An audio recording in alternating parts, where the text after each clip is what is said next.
Hi guys, welcome back to another video. ಈ ವಿಡಿಯೋದಲ್ಲಿ ನಾವು ನೈಟ್ ಲ್ಯಾಂಪ್ ಯಾವ ರೀತಿ ರೆಡಿ ಮಾಡೋದಂತ ನೋಡೋಣ.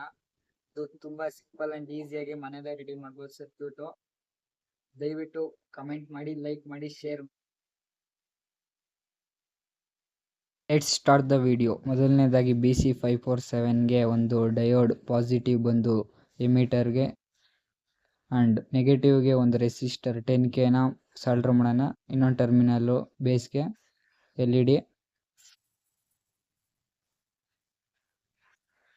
ಅದರ ನೆಗೆಟಿವ್ ಬಂದು ಎಮಿಟರ್ಗೆ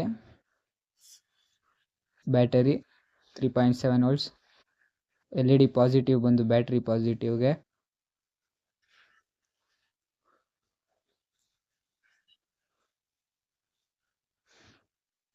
ಸೋಲಾರ್ ಪ್ಯಾನೆಲ್ ಪಾಸಿಟಿವ್ ಬಂದು ಬ್ಯಾಟರಿ ಪಾಸಿಟಿವ್ಗೆ ಆ್ಯಂಡ್ ನೆಗೆಟಿವ್ ಬಂದು ಡಯೋಡ್ನ ನೆಗೆಟಿವ್ಗೆ. ಸೋಲಾರ್ ಪ್ಯಾನೆಲ್ ನೆಗೆಟಿವ್ ಬಂದು ಡಯೋಡ್ನ ನೆಗೆಟಿವ್ಗೆ ಸಾಲ್ಡರ್ ಮಾಡೋಣ. ಆ್ಯಂಡ್ ಸೋಲಾರ್ ಪ್ಯಾನೆಲ್ ಬಂದು ಪಾಸಿಟಿವ್, ಬ್ಯಾಟ್ರಿ ನೆಗೆಟಿವ್ ಬಂದು ಡಯೋಡ್ನ ಪಾಸಿಟಿವ್ಗೆ ಸಾಲ್ಡರ್ ಆಯಿತು. ಸರ್ಕ್ಯೂಟ್ನ ಅದರೊಳಗಡೆ ಮನೆ ಒಳಗಡೆ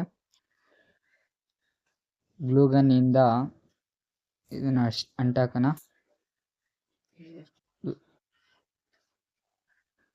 ನೋಡಿ, ಟಾರ್ಚಿಂದನೂ ವರ್ಕ್ ಮಾಡ್ಬೋದು. ನೋಡಿ, ಸನ್ಲೈಟಿಗೆ ಬೀಳ್ತಾ ಇದೆ. ಸೋಲಾರ್ ಪ್ಯಾನಲ್ ಮೇಲೆ ಆಫ್ ಆಗಿದೆ, ಈಗ ಆನ್ ಆಗಿದೆ. ಈಗ ಸನ್ಲೈಟ್ ಅದ್ರ ಮೇಲೆ ಬಿದ್ದು ಆಫ್ ಆಗಿದೆ ಲೈಟು. ಈ ಸರ್ಕ್ಯೂಟ್ನ ಸನ್ಲೈಟಲ್ಲಿ ಟೆಸ್ಟ್ ಮಾಡೋಣ. ನೋಡಿ, ವರ್ಕ್ ಆಗ್ತಿದೆ ಕತ್ಲಾದ್ಮೇಲೆ. ಈ ಸರ್ಕ್ಯೂಟ್ನ ಫಂಕ್ಷನ್ ಅಂದರೆ ಡೇ ಎಲ್ಲ ಆಫ್ ಆಗಬೇಕು, ನೈಟ್ ಮಾತ್ರ ಆನ್ ಆಗುತ್ತೆ ಫ್ರೆಂಡ್ಸ್.